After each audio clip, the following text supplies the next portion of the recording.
ಪುಸ್ತಕದ ಎರಡನೆಯ ಭಾಗ ಹರಟೆಗಳು. ಅವುಗಳಲ್ಲಿ ಹರಟೆಗೊಂದು ಹರಟೆ ಮೊದಲನೆಯ ಲೇಖನ. ಇಲ್ಲಿಂದ ಮುಂದೆ ಈ ಪುಸ್ತಕದಲ್ಲಿ ಬರುವ ಲೇಖನಗಳು ಸಣ್ಣ ಕಥೆಯ ಜಾಡನ್ನು ಬಿಟ್ಟು ಹರಟೆಗೆ ತಿರುಗುತ್ತವೆ. ಈ ಹರಟೆಗಳು ಒಂದಲ್ಲ ಒಂದು ರೀತಿಯಲ್ಲಿ ಸಮಾಜದ ಕೆಟ್ಟ ಆಚಾರಗಳನ್ನು ಖಂಡಿಸುವಂತಹುವೇ ಆಗಿವೆ.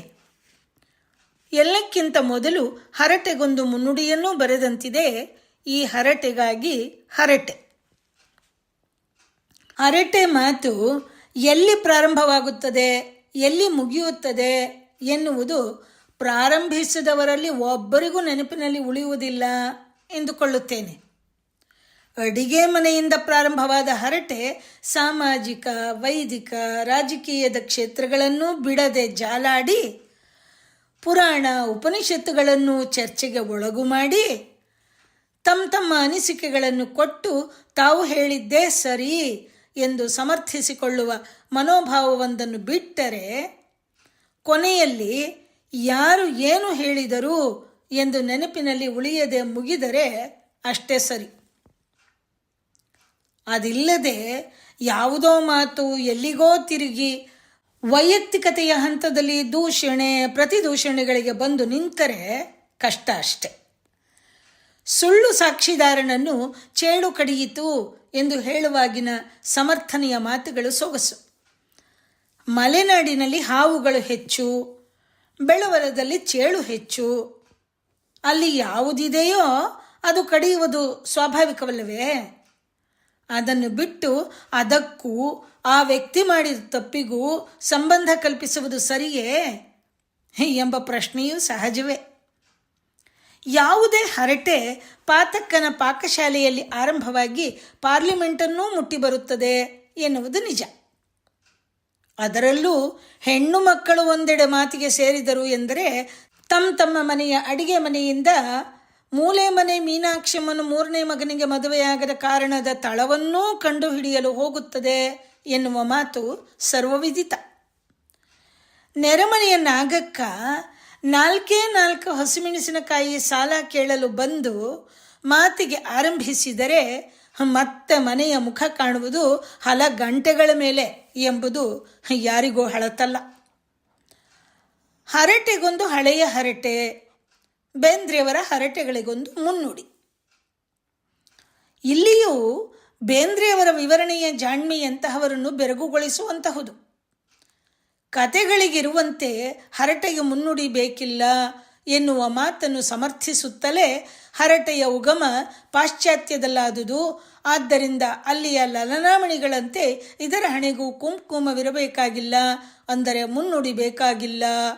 ಆದರೆ ಇದು ನಮ್ಮ ಭಾರತಕ್ಕೆ ಬಂದದ್ದರಿಂದ ಇಲ್ಲಿಯ ಪದ್ಧತಿಯಂತೆ ಹರಟೆಗೂ ಒಂದು ಮುನ್ನುಡಿ ಇರಬೇಕು, ಆದ್ದರಿಂದ ಮುನ್ನುಡಿ ಬರೆಯಲೇಬೇಕು ಎನ್ನುವ ಮಾತನ್ನು ಮಂಡಿಸುವ ರೀತಿ ಬೋಲು ಸೊಗಸು. ಹಿಂದಿನ ಕಾಲದಲ್ಲಿ ಬರೆಯುತ್ತಿದ್ದ ಪೂರ್ವ ಪೀಠಿಕೆಯೇ ಇಂದಿನ ಮುನ್ನುಡಿ. ಹಾಗೆಯೇ ಮುಂದುವರಿದು ಕಾಡು ಹರಟೆಗೆ ಕಾಲಿಲ್ಲ ಎನ್ನುವ ಮಾತನ್ನು ನವಿರಾದ ಎಳೆಗಳಿಂದಲೇ ಹಲವಾರು ವಿಷಯಗಳನ್ನು ಚರ್ಚಿಸುತ್ತಲೇ ಮುಂದುವರಿಸುತ್ತಾರೆ ಲೇಖಕರು. ಮುದುಕಿಯೊಬ್ಬಳ ಸಾವಿನ ಸುದ್ದಿಯಿಂದ ಪ್ರಾರಂಭವಾದ ಹರಟೆ ಎಲ್ಲೆಲ್ಲೋ ಹರಿದಾಡಿ ದ್ವೈತ ಅದ್ವೈತಗಳನ್ನು ಮುಟ್ಟಿ ವಿಶ್ವಾಮಿತ್ರ ಮೇನಿಕೆಯ ಚೆಲುವಿಗೆ ಮಾರು ಹೋದದ್ದನ್ನೂ ಚರ್ಚಿಸಿ ಅದು ನಿಜವೇ ಅಲ್ಲ ಎನ್ನುವಂತೆ ವಾದವನ್ನು ಮಂಡಿಸಿ ತಾವು ಮಾಡಿದ ಕರ್ಮಕ್ಕೆ ತಾವೇ ಫಲ ಅನುಭವಿಸಬೇಕು ಎಂಬ ತತ್ವವನ್ನೂ ಹೇಳುತ್ತಾ ಹೋಗುವ ಹರಟೆಯ ಹಾದಿ ಅನಿಶ್ಚಿತ, ಎಲ್ಲಿಂದ ಎಲ್ಲಿಗೆ ಬೇಕಾದರೂ ಹೋಗಬಹುದು ಎನ್ನುವಾಗ ಲೇಖಕರು ಜಾಣತನದಲ್ಲಿ ಹರಟೆಯ ಜಾಡು ಯಾವುದೇ ಗಂಭೀರ ವಾಗ್ವಾದಕ್ಕೆ ಸಿಗದೇ ಇರುವಂತೆ ಎಚ್ಚರಿಕೆ ವಹಿಸಿದ್ದಾರೆ ಎನ್ನಿಸುತ್ತದೆ. ಇಷ್ಟಾದರೂ ಹರಟೆಯನ್ನು ಸಾಹಿತ್ಯ ಪ್ರಕಾರದಲ್ಲಿ ಸೇರಿಸುವ ಉದ್ದೇಶವನ್ನು ವಿಸ್ತರಿಸುವುದಕ್ಕೆ ಸ್ತ್ರೀಯರ ಉನ್ನತಿ, ಅಸ್ಪೃಶ್ಯರ ಉದ್ಧಾರ, ಶೂದ್ರರಿಗೆ ಸಮಾನಾಧಿಕಾರ ಮೊದಲಾದವುಗಳು ಈಗಿನ ಕಾಲಕ್ಕೆ ಪ್ರಾಮುಖ್ಯವಾಗುತ್ತಾ ಹೋದಂತೆ ಮಹಾಕಾವ್ಯ ಪುರಾಣಗಳು ಕಡಿಮೆಯಾಗಿ ಹರಟೆಗಳ ಕಾಲ ಬಂದಿದೆ ಎನ್ನುತ್ತಾರೆ. ಬೆಳೆಯುವ ಹರಟೆಯ ಪ್ರಕಾರಗಳಲ್ಲಿ ಹೋಗುತ್ತಾ ಬರಬಹುದಾದ ಬದಲಾವಣೆಗಳನ್ನೂ ತಿಳಿಸುತ್ತಾರೆ. ಹರಟೆ ಬರೀ ಹರಟೆಯಾಗಿ ಉಳಿಯದೆ ಉಳಿದ ಸಾಹಿತ್ಯ ಪ್ರಕಾರಗಳ ಪ್ರಯೋಜನವನ್ನು ಕೊಡಬಹುದು ಎಂಬ ಆಶಾಭಾವವಿದೆ. ಇನ್ನು ಮುಂದೆ ಹರಟೆಯ ಉಗಮವನ್ನು ಕುರಿತು ಹೇಳುವ ಬೇಂದ್ರೆಯವರು, ಇಂಗ್ಲೆಂಡಿನ ಚಹಾ ಕಾಫಿ ಕ್ಲಬ್ಬುಗಳಲ್ಲಿ ಉಗಮವಾದ ಈ ಹರಟೆ ಅಲ್ಲಿಯ ಪತ್ರಿಕೆಗಳಲ್ಲಿ ನಿರರ್ಗಳವಾಗಿ ಹರಿಯತೊಡಗಿ ನಮ್ಮ ದೇಶದ ಕನ್ನಡ ಪತ್ರಿಕೆಗಳಲ್ಲೂ ಹರಿದಾಡತೊಡಗಿದೆ. ಪ್ರಬುದ್ಧ ಕರ್ನಾಟಕ, ಹರಟೆಯ ಮಲ್ಲ, ಶುಭೋದಯ ಮೊದಲಾದ ಪತ್ರಿಕೆಗಳ ಸಂಪಾದಕೀಯದಲ್ಲಿ ಪ್ರಾರಂಭವಾದ ಈ ಹರಟೆ ಇತ್ತೀಚೆಗೆ ಕರ್ಮವೀರ, ಕನ್ನಡಿಗ, ಕರ್ನಾಟಕ ವೈಭವ ಮೊದಲಾದ ಪತ್ರಿಕೆಗಳಲ್ಲಿ ನಗೆ ಬರಹಗಳಾಗಿ ರೂಪುಗೊಳ್ಳುತ್ತಿರುವುದರ ಸುಳಿವನ್ನೂ ಕೊಡುತ್ತಾರೆ. ಆದರೂ ನಮ್ಮ ಕನ್ನಡ ಸಾಹಿತ್ಯದಲ್ಲಿ ಹರಟೆ ಇನ್ನೂ ಬಹಳ ಚಿಕ್ಕ ಕೂಸು ಎಂದು ಹೇಳುವ ಅವರು, ಹರಟೆಯ ವಂಶ ಬಹಳ ಹಿರಿದಾದದ್ದು. ರಾಜರ ಸಂಕಥಾ ವಿನೋದದಲ್ಲಿ ಬೆಳೆದು ಬಂದ ಈ ಹರಟೆ ಹಿಂದಿನಿಂದ ಬಂದ ಒನಪು, ವಯ್ಯಾರ, ಸಿಂಗಾರಗಳನ್ನು ಬಿಡದೆ ವಕ್ರೋಕ್ತಿಯ ರೀತಿ, ಸುಭಾಷಿತಗಳ ಚಮತ್ಕಾರ, ಅನ್ಯೋಕ್ತಿಯ ಬೆಡಗು, ಉಪಮೆ, ರೂಪಕ, ಹರಿಕಥೆಯವರ ಅಡ್ಡಕಥೆ ಇವೆಲ್ಲ ಇಂದಿನ ಹರಟೆಗೆ ಒಂದು ಸಂಸ್ಕಾರವನ್ನು ಕೊಡುತ್ತವೆ ಎಂದು ಹೇಳುತ್ತಾ ಹರಟೆಗೆ ಗಾಂಭೀರ್ಯವೂ ಇರಬಹುದು ಎನ್ನುತ್ತಾರೆ. ಸಾಮಾನ್ಯ ಜನರು ಗಂಭೀರವಾದ ಲೇಖನಗಳಿಗೆ ಬೇಸರಿಸುವುದರಿಂದಲೂ, ಅಕುಟಿಲ ಹಾಸ್ಯವು ಹಿರಿಯರನ್ನು ರಂಜಿಸುವುದರಿಂದಲೂ, ವಿರಾಮ ಕಾಲಕ್ಕೆ ಏನಾದರೂ ಓದಲು ದೊರೆಯಬೇಕೆಂಬ ಜನರ ಸಂಖ್ಯೆ ಬೆಳೆಯುತ್ತಿರುವುದರಿಂದಲೂ ಈ ಸಾಹಿತ್ಯ ಪ್ರಕಾರಕ್ಕೆ ಒಂದು ಕಳೆ ಬರಲಿದೆ ಎಂಬ ಆಶಾಭಾವವನ್ನು ಮೂಡಿಸುತ್ತಾರೆ. ಹಾಗೆ ಕಲೆಗೆ ಯುಕ್ತವಾದ ಕಳೆಯು ಇದಕ್ಕೂ ಬಂದರೆ ಇದು ಉಳಿಯಬಹುದು, ಇಲ್ಲದಿದ್ದರೆ ಅಳಿಯಬಹುದು ಎಂಬ ಲೇಖಕರ ಎಚ್ಚರಿಕೆಯ ಮಾತು ಗಮನೀಯವಾದುದಾಗಿದೆ. ನನ್ನ ಅವತಾರ ಹರಟೆಗಳಿಗೆ ಮುನ್ನುಡಿಯಾದ ಮೇಲೆ ಈ ಪುಸ್ತಕದ ಹರಟೆಗಳಲ್ಲಿ ಮೊದಲನೆಯದು ನನ್ನ ಅವತಾರ. ವೇದಾಂತ ಗ್ರಂಥಗಳನ್ನು ಓದಿಯೇ ತಾನು ಸನ್ಯಾಸಿಯಾಗಬಹುದು ಎಂದು ಹೆದರಿದ್ದ ಹೆಂಡತಿಯ ಹೆದರಿಕೆಯೂ, ದಾಸರ, ಶರಣರ, ಸಂತರ ಪುಸ್ತಕಗಳು ಸಂಗ್ರಹಕ್ಕೆ ಬಂದಾಗ ತಾನು ಸಾಧುವಾಗಬಹುದು ಎಂಬ ಮಕ್ಕಳ ಹೆದರಿಕೆಯೂ, ಚೆನ್ನಬಸವನ ಅವತಾರ, ಕಲ್ಕಿಯ ಅವತಾರ, ಜಗದ್ಗುರುಗಳ ಅವತಾರ ಇವೆಲ್ಲ ಕಣ್ಣಿಗೆ ಬಿದ್ದು ತಾನೂ ಅವತಾರಿಯಾಗಿ ಬಿಡುವೇನೋ ಎಂಬ ಭಯವೂ ಸುಳ್ಳಾದರೂ ತಾನೂ ಅವತಾರಿಯಾಗಲೇಬೇಕೆಂಬ ವಿಧಿ ನಿಯಮವಿದ್ದದ್ದರಿಂದ ತಾನು ಅವತಾರಿಯಾಗಿ ಬಿಟ್ಟೆ. ಇದನ್ನು ಯಾರು ಏನು ಮಾಡಿದರೂ ಬದಲಾಯಿಸಲು ಸಾಧ್ಯವಾಗದು ಎಂದು ಹೇಳುವಾಗ ತನ್ನನ್ನು ತಾನೇ ಅವತಾರಿ ಎಂದು ಕರೆದುಕೊಳ್ಳುವ, ಅದನ್ನು ಸ್ಥಿರಪಡಿಸಲು ಮಾಡುವ ಯತ್ನದಲ್ಲಿ ಇದುವರೆಗೆ ಆಗಿರುವ 10 ಅವತಾರಗಳ ಬಗ್ಗೆಯೂ ಸೂಕ್ಷ್ಮವಾಗಿ ವಿವರಿಸುವ ರೀತಿ ಬೇಂದ್ರೆಯವರಿಂದಲೇ ಸಾಧ್ಯ. ನನ್ನ ಅವತಾರಕ್ಕೆ ಕಾರಣವೇನೂ ಇರಬೇಕಾಗಿಲ್ಲ. ಎಲ್ಲ ಅವತಾರಗಳಿಗಿರುವಂತೆ ಅವತಾರಕ್ಕೆ ಪೂರ್ವ ಕಥೆಗಳು ಇರಬೇಕು ಎಂಬ ನಿಯಮವಿಲ್ಲ. ವಿಷ್ಣು ಏಕಾದಶ ರುದ್ರರಲ್ಲಿ ಒಬ್ಬ, ಆದ್ದರಿಂದ ಅವನ 11ನೇ ಅವತಾರವಾಗುವುದು ಸಾಧ್ಯವಿಲ್ಲವೇ? ಅದೇ ಅವತಾರವೇ ತಾನು. ತನ್ನ ಅವತಾರಕ್ಕೆ ಕುರುಹು ಇರಬಹುದೇ ಎಂಬ ಪ್ರಶ್ನೆಯನ್ನು ಹಾಕಿಕೊಂಡು ಅದಕ್ಕೆ ಉತ್ತರವಾಗಿ ಕುರುಹಿನ ಬಗ್ಗೆ ಪ್ರಶ್ನೆ ಕೇಳುವುದು, ಅದಕ್ಕೆ ಉತ್ತರ ಹೇಳುವುದು ಎರಡೂ ಸರಿಯಲ್ಲ ಎಂಬ ಹಾರಿಕೆಯ ಮಾತಿನಿಂದ ತನ್ನ ಅವತಾರಕ್ಕೆ ಕುರುಹು ಇಲ್ಲ ಎಂಬುದನ್ನು ಸ್ಪಷ್ಟಪಡಿಸುವಿಕೆ ಬಹಳ ಮನೋಜ್ಞವಾಗಿದೆ. ಅಹಂ ಬ್ರಹ್ಮಾಸ್ಮಿ ತತ್ವವನ್ನು ಉಪಯೋಗಿಸಿ ನಾನೇ ಬ್ರಹ್ಮ, ಬ್ರಹ್ಮ ನನ್ನೊಳಗಿದ್ದಾನೆ ಎಂದು ಹೇಳುವುದು, ದೇವರು ಒಬ್ಬನೇ ಇದ್ದಾನೆ, ನಾನು ಒಬ್ಬನೇ ಇದ್ದೇನೆ, ಆದ್ದರಿಂದ ನಾನೇ ದೇವರು ಎಂಬ ಗೊಡ್ಡು ತರ್ಕದಿಂದ ಸಮರ್ಥಿಸಿಕೊಳ್ಳುವಿಕೆ, ಅವತಾರದ ಸಮರ್ಥನೆಗಾಗಿ ತನ್ನಲ್ಲಿರುವ ಶಂಖ, ಚಕ್ರವೇ ಮೊದಲಾದ ಎಲ್ಲ ಚಿಹ್ನೆಗಳ ಬಗೆಗೆ ವಿವರಿಸುತ್ತಾ ಹೋಗುವುದು ಬಹಳ ಸ್ವಾರಸ್ಯಕರವಾಗಿದೆ. ತನ್ನ ಅವತಾರದ ಬಗ್ಗೆ ಯಾರಿಗಾದರೂ ಸುಳುಹು ದೊರೆತಿತ್ತೇ ಎನ್ನುವ ಪ್ರಶ್ನೆ ಹಾಕಿಕೊಂಡು ತನಗೇ ಗೊತ್ತಿಲ್ಲದೆ ಈ ವಿಚಾರ ಬೇರೆಯವರಿಗೆ ಹೇಗೆ ತಿಳಿದೀತು ಎಂದೂ ಧಿಕ್ಕರಿಸುತ್ತಾನೆ. ತನ್ನ ಅವತಾರದಲ್ಲಿ ಸಂಶಯ ತೋರುವವರು ತಾನೇ ಹಿಂದೆ ಹೇಳಿದ ಸಂಶಯಾತ್ಮ ವಿನಶ್ಯತಿ ಎಂಬುದನ್ನು ನೆನಪಿಸಿಕೊಳ್ಳಬೇಕು ಎಂದು ಬಾಯಿ ಮುಚ್ಚಿಸುತ್ತಾನೆ. ಅಷ್ಟೇ ಅಲ್ಲ, ಈ ಅವತಾರದಿಂದ ಆಗಿರುವ ಪ್ರಯೋಜನವೇನು ಅಥವಾ ಬದಲಾವಣೆಗಳೇನು ಎಂಬ ಪ್ರಶ್ನೆಯನ್ನು ಹಾಕಿ ಇದು ನನ್ನ ಶಾಂತಾವತಾರ, ಯಾಕೆಂದರೆ ನರಸಿಂಹ ಅವತಾರದಿಂದ ಪ್ರಾರಂಭಿಸಿದರೆ ಒಂದು ಉಗ್ರ, ಒಂದು ಶಾಂತ. ನರಸಿಂಹ ವಾಮನ, ಪರಶುರಾಮ ರಾಮ, ಕೃಷ್ಣ ಬುದ್ಧ, ಕಲ್ಕಿ.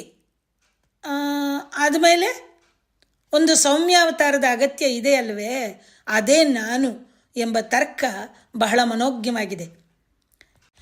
ಈ ಅವತಾರದಲ್ಲಿ ತಾನೇನೂ ಕೆಲಸವನ್ನು ಇಟ್ಟುಕೊಂಡಿಲ್ಲದುದಕ್ಕೆ ಬೇಂದ್ರೆಯವರು ಪಾತ್ರದ ಮೂಲಕ ಕೊಡುವ ಕಾರಣ ಮೇಲುನೋಟಕ್ಕೆ ಹಾಸ್ಯವಾಗಿ ಕಂಡುಬಂದರೂ ನಮ್ಮನ್ನು ಚಿಂತನೆಯ ಆಳಕ್ಕೆ ತಳ್ಳುತ್ತದೆ. ಈ ಮೊದಲಿನ 10 ಅವತಾರಗಳಲ್ಲಿ ಎಷ್ಟು ತಿದ್ದುಪಡಿ ಮಾಡಿದರೂ ಜಗತ್ತಿನ ಸೊಟ್ಟ ಬಾಲ ಸರಿಯಾಗದೆ ಹೋಗಿದ್ದರಿಂದ ಈ ಬಾರಿ ಏನನ್ನೂ ತಿದ್ದುಪಡಿ ಮಾಡದೆ ಸುಮ್ಮನಿರುವ ತೀರ್ಮಾನವಂತೆ. ಇದು ಇಂದಿನ ಜಗತ್ತಿನ ಆಗುಹೋಗುಗಳ ಸಾಕ್ಷಿಯಾಗಿದೆ. ಭಗವದ್ಗೀತೆ ಹೇಳುವುದಾಗಲಿ, ರಾಮಾಯಣ ಬರೆಸುವುದಾಗಲಿ, ಯಾವುದೇ ರೀತಿಯ ಪ್ರಚಾರಕ್ಕೆ ಹೋಗದೆ ಸುಮ್ಮನಿರುವ ತೀರ್ಮಾನ ಮಾಡಿ ಈ ಲೇಖನವೊಂದನ್ನು ಮಾತ್ರ ಬಿಟ್ಟು ಹೋಗುವ ಮನಸ್ಸು ಮಾಡಿದ್ದಷ್ಟೆ. ತನ್ನ ಈ ಅವತಾರ ಎಲ್ಲ ಅವತಾರಗಳಿಗಿಂತ ಮೇಲು. ಕಾರಣ ಇಲ್ಲಿ ತೊಂದರೆ ಕೊಡುವ ಗೋಪಿಯರಿಲ್ಲ, ವನವಾಸವಿಲ್ಲ, ಒಟ್ಟಿನಲ್ಲಿ ಯಾರೂ ವಿರೋಧಿಗಳೇ ಇಲ್ಲ. ಜೊತೆಗೆ ಈ ಅವತಾರದಲ್ಲಿ ತಾನು ದೊಡ್ಡವನಾಗುವ ಅಗತ್ಯವೇ ಇಲ್ಲ. ಕಾರಣ ಈಗಾಗಲೇ ತಾನು ದೊಡ್ಡವನಿದ್ದಾನೆ. ಇಲ್ಲಿ ಪ್ರಹ್ಲಾದ ಬರಲಿ, ಹಿರಣ್ಯಕಶಿಪುವೇ ಬರಲಿ, ಇಬ್ಬರನ್ನೂ ಸಮಾನವಾಗಿ ನೋಡುತ್ತೇನೆ ಎನ್ನುವಾಗ ಇಂದಿನ ರಾಜಕೀಯ ಸಾಮಾಜಿಕ ಪರಿಸ್ಥಿತಿಯ ಬಗ್ಗೆ ವ್ಯಂಗ್ಯ ಕಾಣುತ್ತದೆ. ಸಾವಿನ ಕೂಡ ಸರಸ. ಸಾವಿನ ಕೂಡ ಸರಸ ಹರಟೆಯಲ್ಲಿ ಬೇಂದ್ರೆಯವರು ಮನುಷ್ಯ ಸಾಯಬೇಕು ಎಂದು ಹೇಳುವುದಷ್ಟರಿಂದಲೇ ಸಾವಿಗೆ ಸಿದ್ಧನಾಗಿರುವನು ಎಂದರ್ಥವಲ್ಲ ಎಂಬುದನ್ನು ಪ್ರತಿಪಾದಿಸಿದ್ದಾರೆ. ಸಾವು ಎಂದ ಕೂಡಲೇ ಜನರು ಸಿಂಹ ಹುಲಿಗಳನ್ನು ಕಂಡದ್ದಕ್ಕಿಂತಲೂ ಹೆಚ್ಚು ಹೆದರುತ್ತಾರೆ. ಸಿಂಹ ಹುಲಿ ಸಾವಿನ ಉತ್ಸವ ಮೂರ್ತಿಗಳು, ಸಾವು ಮೂಲ ವಿಗ್ರಹ. ಕೆಲವು ಕೆಚ್ಚೆದೆಯವರು ಹುಲಿ ಸಿಂಹಗಳ ಬೇಟೆಯಾಡುವರು. ಅಂತಹವರೂ ಸಹ ಸಾವು ಎಂದರೆ ಅರೆ ಸತ್ತಂತಾಗುವರು. ಎಂತಹ ಹೇಡಿಗಾದರೂ ಜೀವನದಲ್ಲಿ ಸಾವು ಬರುವುದು ಒಮ್ಮೆಯೇ. ನಾವು ಹೆದರಲಿ, ಧೈರ್ಯವಾಗಿರಲಿ, ನಮ್ಮ ಜೀವನದಲ್ಲಿ ಸಾವು ನಮ್ಮ ಕೈ ಹಿಡಿಯುವುದು ಒಮ್ಮೆಯೇ. ಅದು ಕೈ ಹಿಡಿದಾಕ್ಷಣ ಎಲ್ಲ ಮರೆತು ಹೋಗುವುದು ಎನ್ನುವ ಲೇಖಕರ ಮಾತುಗಳನ್ನು ಸಮರ್ಥಿಸುವುದೊಂದೇ ನಮಗುಳಿದಿರುವುದು. Death is the best guard of life ಎನ್ನುವ ಮಾತಿದೆ. ಸಾವು ನಮ್ಮನ್ನು ಬಂದು ಆಲಿಂಗಿಸಿಕೊಳ್ಳುವ ತನಕ ಬೇರೆ ಯಾರೂ ನಮ್ಮನ್ನು ಮುಟ್ಟಲಾರರು. ಅದಕ್ಕೆ ತನ್ನ ದೇಹದ ಹಲವಾರು ತೊಂದರೆಗಳಿಂದ ಬಿಡುಗಡೆ ಹೊಂದಲು ಏಕಮೇವ ದ್ವಿತೀಯ ಪರಿಹಾರ ಸಾವು. ಆದ್ದರಿಂದ ಈ ಲೇಖನದ ನಾಯಕ ಹಲವಾರು ಬಾರಿ ತೋಳ ಬಂತಿಲೇ ತೋಳ ಎಂದು ಹೆದರಿಸಿದ ಕುರುಬರ ಹುಡುಗನಂತೆ ಮರಣದ ಹುಯಿಲೆಬ್ಬಿಸಿರುತ್ತಾನೆ. ಈ ದಿನನಿತ್ಯದ ಅನಾರೋಗ್ಯದಿಂದ ಪಾರಾಗಲು ಇರುವ ಒಂದೇ ಉಪಾಯ ಸಾವು. ಆದ್ದರಿಂದ ಹೇಗಾದರೂ ಮಾಡಿ ಸಾಯಬೇಕು ಎಂಬ ತೀರ್ಮಾನವನ್ನು ಕೈಗೊಳ್ಳುತ್ತಾನೆ. ಕಾಯಿಲೆ ಎಷ್ಟೇ ದೊಡ್ಡದಾಗಿದ್ದರೂ ಸಾವು ಮಾತ್ರ ಹತ್ತಿರ ಬರಲಿಲ್ಲ. ನನಗೆ ಜೀವ ಬೇಸರಾದರೆ ಸತ್ತು ಬಿಡುತ್ತೇನೆ ಎಂದು ಹೇಳುವುದು ಎಷ್ಟು ಸುಲಭ. ಹಾಗೆ ಒಂದು ವೇಳೆ ಸಾಯುವುದು ಅಷ್ಟು ಸುಲಭವಾಗಿದ್ದರೆ ಬಡವರೆಲ್ಲ ಸತ್ತು ಹೋಗುತ್ತಿದ್ದರೋ ಏನೋ ಎನ್ನುವಾಗ ಜೀವನದ ವ್ಯಂಗ್ಯ ಕಾಣುತ್ತದೆ. ಬಡತನದ ಬದುಕೇ ಸಾವಿದ್ದಂತೆ. ಬಡವರನ್ನು ಕೇಳುವವರಿಲ್ಲ. ಅವರ ಅಭಿಪ್ರಾಯಕ್ಕೆ ಸಮಾಜದಲ್ಲಿ ಯಾವ ಮನ್ನಣೆಯೂ ಇಲ್ಲ. ಅಂದ ಮೇಲೆ ಬದುಕಿಗಿಂತ ಸಾವೇ ಲೇಸು ಎನ್ನಿಸುವುದು ಸಹಜ. ಈ ಹರಟೆಯಲ್ಲಿ ಬರುವ ವ್ಯಕ್ತಿ ಬಡವನೆಂದು ಎಲ್ಲಿಯೂ ಹೇಳಿಲ್ಲ. ಹೇಗಾದರೂ ಮಾಡಿ ಸಾಯಬೇಕು ಎಂದು ಆಲೋಚಿಸಿದಾಗ ಮೊಟ್ಟ ಮೊದಲಿಗೆ ಬಂದ ಯೋಚನೆ ಉಸಿರು ನಿಂತು ಹೋಗಬೇಕು, ಹೇಗಾದರೂ ಮಾಡಿ ಉಸಿರು ನಿಲ್ಲಿಸಿ ಬಿಡುತ್ತೇನೆ ಎಂದು ಉಸಿರನ್ನು ಸ್ವಲ್ಪ ಕಾಲ ಹಿಡಿದು ಬಿಡುವ ಅಭ್ಯಾಸ ಮಾಡಿದ್ದು, ಜೊತೆಗೆ ಊಟ ನಿದ್ದೆಗಳನ್ನು ನಿಯಮಿತವಾಗಿ ಮಾಡಿದ್ದು ಆರೋಗ್ಯವನ್ನು ಉತ್ತಮಪಡಿಸಿತು. ಕಾರಣ ಉಸಿರನ್ನು ಹಿಡಿದು ಬಿಟ್ಟದ್ದು ನಿಯತವಾದ ಆರೋಗ್ಯಕ್ಕೆ ಅನುಕೂಲವಾಗುವ ಪ್ರಾಣಾಯಾಮ. ಅದರಿಂದ ದೇಹ ಆರೋಗ್ಯವನ್ನೇ ಗಳಿಸಿತು. ನಿಯಮಿತವಾದ ಆಹಾರ ದೇಹವನ್ನು ಸುರಕ್ಷಿತವಾಗಿಟ್ಟಿತು. ಅವನ ಅರಿವಿಗೇ ಬರದಂತೆ ದೇಹವನ್ನು ಪೋಷಿಸುವ ಕೆಲಸವನ್ನು ಆತ ಮಾಡಿರುತ್ತಾನೆ ಎನ್ನುವುದು ನಾವು ಮಾಡುವ ಕೆಲಸಗಳನ್ನು, ಆಲೋಚನೆಗಳನ್ನು ಕುರಿತು ಚಿಂತಿಸುವಂತೆ ಮಾಡುತ್ತದೆ. ಮತ್ತೊಂದು ಬಾರಿ ಕೊರಳಿಗೆ ಉರುಳು ಹಾಕಿಕೊಂಡು ಸಾಯುವ ಯೋಜನೆ ಮಾಡಿ ಅದಕ್ಕೂ ಹಲವಾರು ಅಡ್ಡಿ ಆತಂಕಗಳು ಬಂದಾಗ ಈ ಯೋಚನೆಯು ತಪ್ಪಿ ಹೋಗುತ್ತದೆ.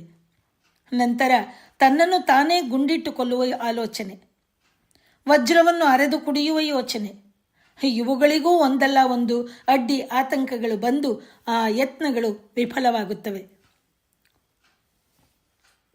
ಜನ್ಮದ ಹೊಳೆಯನ್ನು ದಾಟಿದ ನನ್ನನ್ನು ಆ ಕಡೆಯ ದಂಡೆಯವರು ಅಸ್ಪೃಶ್ಯರಂತೆ ಎಣಿಸಿದ್ದರು ಎಂದು ಕಾಣುತ್ತದೆ ಎನ್ನುವ ಮಾತಲ್ಲಿ ಸಾವನ್ನು ಕುರಿತ ವ್ಯಂಗ್ಯ ಎದ್ದು ಕಾಣುತ್ತದೆ.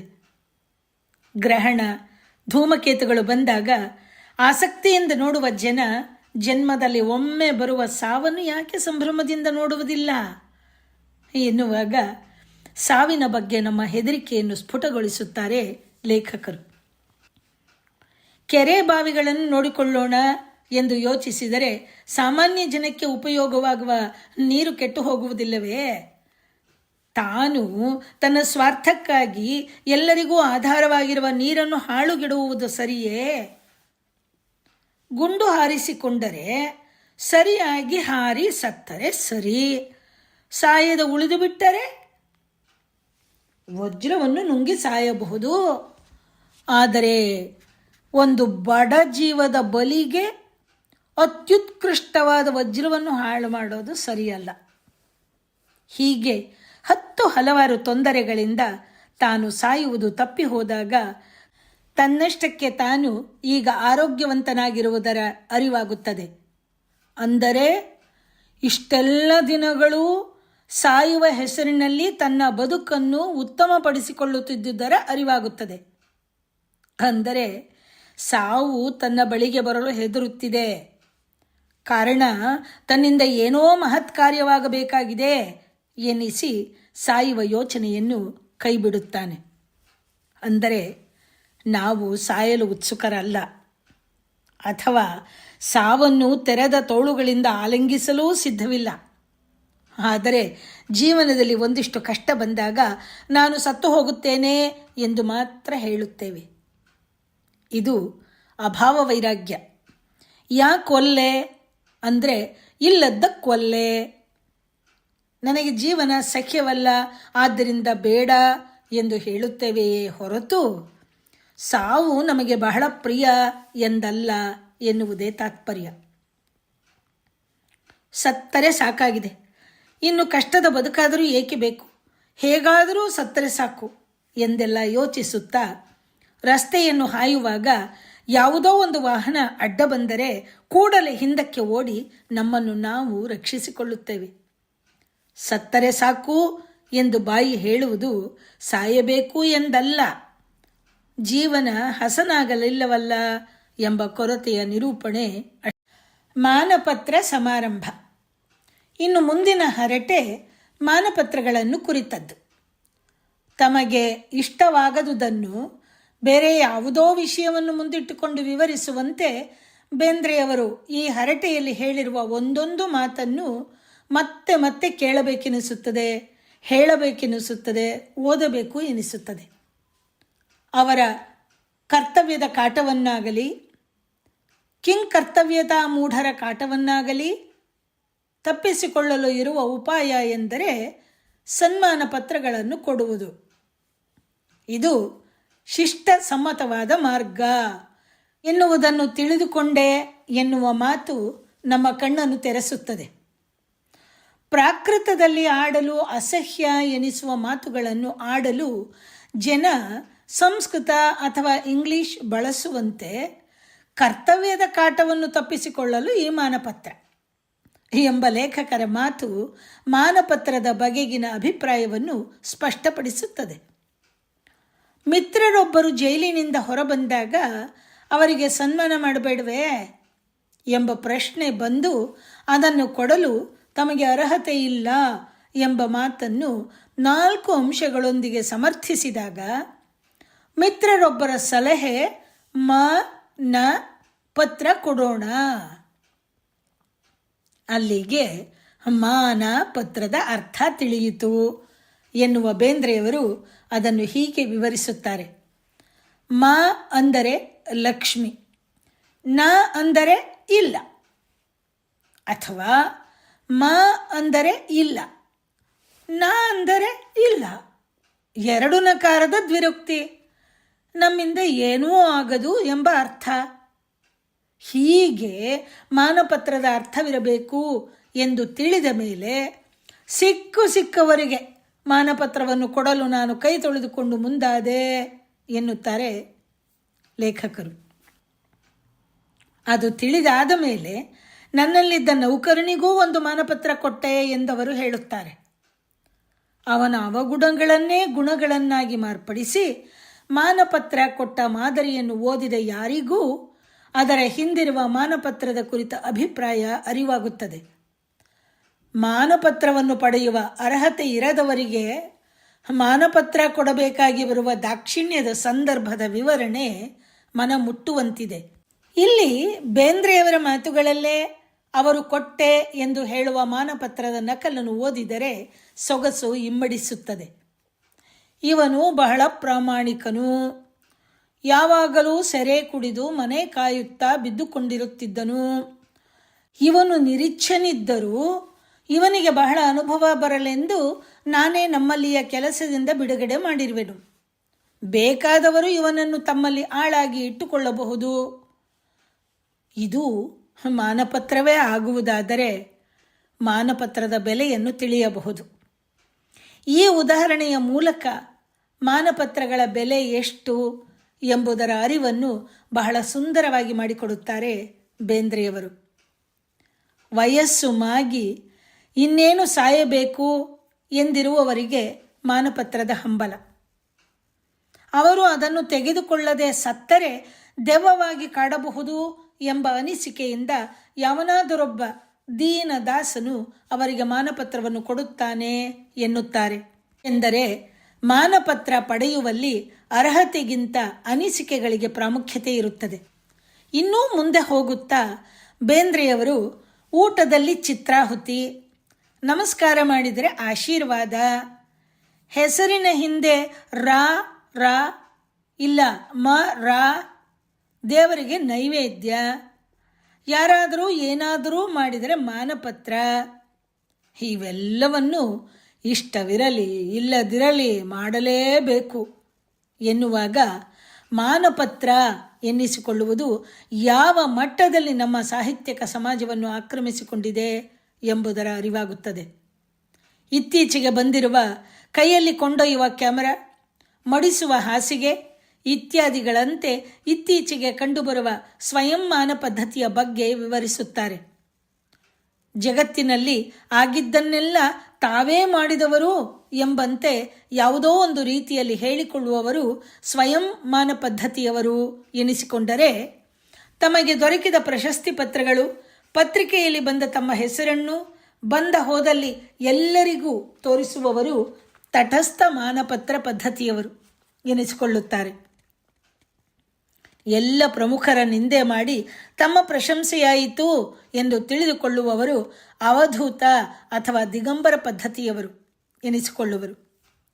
ಹೀಗೆ ಹಲವಾರು ರೀತಿಯಲ್ಲಿ ಸಮಾಜದ ಮಾನಪತ್ರವನ್ನು ತಮ್ಮದಾಗಿಸಿಕೊಳ್ಳುವವರ ಬಗ್ಗೆ ಹೇಳುವಾಗ ಬೇಂದ್ರೆಯವರು ಮಾನಪತ್ರ ಎನ್ನುವುದು ಮನುಷ್ಯನ ಜೀವನದಲ್ಲಿ ಹಾಸು ಹೊಕ್ಕಾಗಿರುವುದನ್ನು ವ್ಯಂಗ್ಯವಾಗಿ ತಿಳಿಸುತ್ತಾರೆ. ಮಾನಪತ್ರದ ಮೂಲವನ್ನು ಕುರಿತು ಹೇಳುತ್ತಾ ಬೇಂದ್ರೆಯವರು ಕೊಡುವ ವಿವರಣೆ ಬೇಂದ್ರೆಯವರೊಬ್ಬರಿಗೇ ಹೊಳೆಯತಕ್ಕದ್ದು. ಇದು ಅನ್ಯ ದೇಶದಿಂದ ಬಂದದ್ದೆಂಬ ಭ್ರಮೆಯನ್ನು ದೂರ ಮಾಡಿ ಈ ಮಾನಪತ್ರ ನಮ್ಮಲ್ಲೇ ಹುಟ್ಟಿದೆ ಎಂಬುದನ್ನು ಒಂದು ಪ್ರಸಂಗದೊಂದಿಗೆ ವಿವರಿಸುವ ಸೊಬಗನ್ನು ಅದನ್ನು ಓದಿಯೇ ತಿಳಿಯಬೇಕು. ಯಾವುದೋ ಸಂದರ್ಭದಲ್ಲಿ ಯಾವ ಮಾನಪತ್ರಕ್ಕೂ ಅರ್ಹರಾಗದ ಜಡ್ಜರೊಬ್ಬರಿಗೆ ಮಾನಪತ್ರ ಕೊಡುವ ಪ್ರಸಂಗ ಬಂದಾಗ ಅವರಿಗೆ ತಿಳಿಯದ ಭಾಷೆಯಾದ ಸಂಸ್ಕೃತದಲ್ಲಿ ಕೊಡುವ ಉಪಾಯವನ್ನು ಸೂಚಿಸುವ ಶಾಸ್ತ್ರಿಗಳವರ ಬಾಯಿಂದ ಹೇಳಿಸುವ ಮಾತುಗಳಿಂದ ಬೇಂದ್ರೆಯವರು ಮಾನಪತ್ರದ ಕಳೆದು ಹೋದ ಬೆಲೆಯನ್ನು ತಿಳಿಸುತ್ತಾರೆ. ಸಂಸ್ಕೃತ ಭಾಷೆಯಿಂದಲೇ ಪಾಶ್ಚಾತ್ಯರು ಮಾನಪತ್ರ ಸಮಾರಂಭದ ವಿಧಿಯನ್ನು ಸ್ವೀಕರಿಸಿದ್ದಾರೆ ಎನ್ನುವಾಗ ಶ್ರೀಕೃಷ್ಣ ಪರಮಾತ್ಮ ಸೂತ್ರ ರೂಪದಲ್ಲಿ ಕೊಟ್ಟಿದ್ದಾನೆಂದು ಹೇಳುವ ಪತ್ರಂ ಪುಷ್ಪಂ ಫಲಂ ತೋಯಂ ಶ್ಲೋಕವನ್ನು ಉದಾಹರಿಸುವ ಜಾಣ್ಮೆ ಎಂತಹವರನ್ನು ಬೆರಗುಗೊಳಿಸುತ್ತದೆ. ಮಾನಪತ್ರ ಸಮಾರಂಭದಲ್ಲಿ ಮೊದಲು ಪತ್ರಂ ಅಂದರೆ ಮಾನಪತ್ರ ಕೊಡುವುದು, ನಂತರ ಹೂಮಾಲೆ ಹಾಕುವುದು, ತದನಂತರ ಬಾಳೆಹಣ್ಣು ಕೊಡುವುದು, ಕೊನೆಯದಾಗಿ ಚಹಾ. ಇದಿಷ್ಟೇ ಮಾನಪತ್ರದ ರಹಸ್ಯ ಎನ್ನುತ್ತಾರೆ. ಅಂದರೆ ಮಾನಪತ್ರದ ಬೆಲೆ ಎಷ್ಟು ಎಂಬುದರ ಅರಿವು ಯಾರಿಗಾದರೂ ಉಂಟಾಗುತ್ತದೆ. ಬಹಳ ಹಗುರವಾದ ಓದಿನಿಂದ ಮನ ರಂಜಿಸುತ್ತಲೇ ಸಮಾಜದಲ್ಲಿ ನಡೆಯುವ ಈ ಅನೀತಿಗಳ ಬಗ್ಗೆ ಬೆರಳು ತೋರಿ ಕಟಕಿಯಾಡುವ ಜಾಣ್ಮೆ ಬರೀ ಬೇಂದ್ರೆಯವರಿಗೆ ಮಾತ್ರ. ಉಗುಳಿನಂತಹ ಸಣ್ಣ ವಿಷಯವನ್ನು ಮಹತ್ವದ ವಿಷಯವನ್ನಾಗಿಸಿ ಅದರ ಆಧಾರದ ಮೇಲೆ ಮನುಷ್ಯನನ್ನು ವ್ಯಾಖ್ಯಾನಿಸುವುದು ಬೇಂದ್ರೆಯವರಿಗಲ್ಲದೆ ಬೇರಾರಿಗೆ ಸಾಧ್ಯ. ಉಗುಳಿಗೂ ಆರೋಗ್ಯಶಾಸ್ತ್ರಕ್ಕೂ ಇರುವ ಸಂಬಂಧವನ್ನು ವಿವರಿಸಿ ಉಗುಳಿ ಉಗುಳಿ ರೋಗ, ಬೊಗಳಿ ಬೊಗಳಿ ರಾಗ ಎಂಬ ಗಾದೆಯ ಮಾತಿನಿಂದ ಉಗುಳಿಗೂ ಆರೋಗ್ಯಕ್ಕೂ ಇರುವ ನಂಟನ್ನು ಸಮರ್ಥಿಸುತ್ತಾರೆ. ಮನುಷ್ಯನ ಅನನ್ಯ ಸಾಮಾನ್ಯ ಲಕ್ಷಣ ಎಂದರೆ ಉಗುಳು ಎಂದು ಹಲವಾರು ಉದಾಹರಣೆಗಳನ್ನು ಕೊಟ್ಟು ಸಮರ್ಥಿಸುತ್ತಾರೆ. ಕಾರಣ, ಅವನಿಗಿರುವ ಬೇರೆ ಯಾವುದೇ ಲಕ್ಷಣಗಳು ಬೇರೆ ಪ್ರಾಣಿಗಳಲ್ಲೂ ಕಂಡುಬರುತ್ತವೆ. ಅದಕ್ಕೆ ಅವರು ಕೊಡುವ ಪೂರಕವಾದ ಹೇಳಿಕೆಗಳು ಉಗುಳಿಗೂ ನಾಟಕ ಕಲೆಗೂ ಇರುವ ಅವಿನಾಭಾವ ಸಂಬಂಧ.